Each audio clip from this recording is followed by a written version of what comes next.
आपने बाकायदा तौर पे एक इस्लाम दिया था, वो मेरे जुम्मे के नमाजी थे। आपने कहा कि मिर्जा साहब जो है वो रवाफिज के एजेंट है। जनाब ये तो आप पे भी सख्त केस के इल्जाम लगते हैं, बल्कि आप अपने लगाते हैं कि आप ईरानी फंडिड हैं। अगर इसको लोग कहते हैं ना मिर्जा जहन्नुमी, तो ठीक कहते हैं। जो वली अल्लाह को कुत्ता कहे वो कौन है? मतलब ये जो मर्जी आकर भौंके, इसको खुली छूट दी हुई है उन्हें। हमारी जो हुकूमत है उन पर ये लाजिम हो चुका है कि वो इस हवाले से अपना एक्शन ले। साइकिल आमदे मुफ्ती जनाब मस्जिद लेते जाने नहीं ना वो प्राडो दिया को तो फिर करोड़ों रुपए कमाते हैं, तो फिर गाड़ी तो मुमताज कादरी साहब की हमायत में मैंने निकाली। अभी भी आप लेके फर्स्ट वेली इन फेवर मुमताज हसन कादरी, हजारों लोग लेकर उनके मेरे नबी की बेइज्जती की थी। ये हमारी उससे दुश्मनी है, जाती दुश्मनी तो कोई नहीं है। और उनको बाहर मिर्जे को बताया गया कि यार तेरी नजर में ये किताबें नहीं है, नहीं है तो ये हम तुझे देते हैं। मैं लफ्ज़ रवाफिज मैंने बोला है, मैं किसी मतलब फिक्र क्या, ये तो एक अजीब सा सवाल आपने किया। नहीं सवाल नहीं बनता है। मतलब भाई एक तरफ तू कह रहा है कि हज़रत मुआविया साहबी हैं, उनको मैं रज़ियल्लाहु अन्हु कहता हूं, और दूसरी तरफ तू तौहीन कर रहा है कि तू घोड़ा कह रहा है। साहबी कह तू उनको फिर घोड़ा कह रहा है, तो क्या ये राफ़ज़ी वाला काम नहीं है?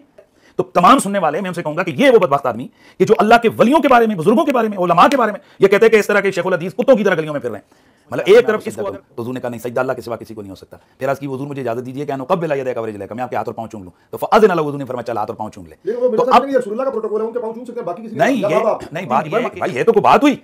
मुफ्ती मुनीबर मान ये क्यों? पता है क्यों?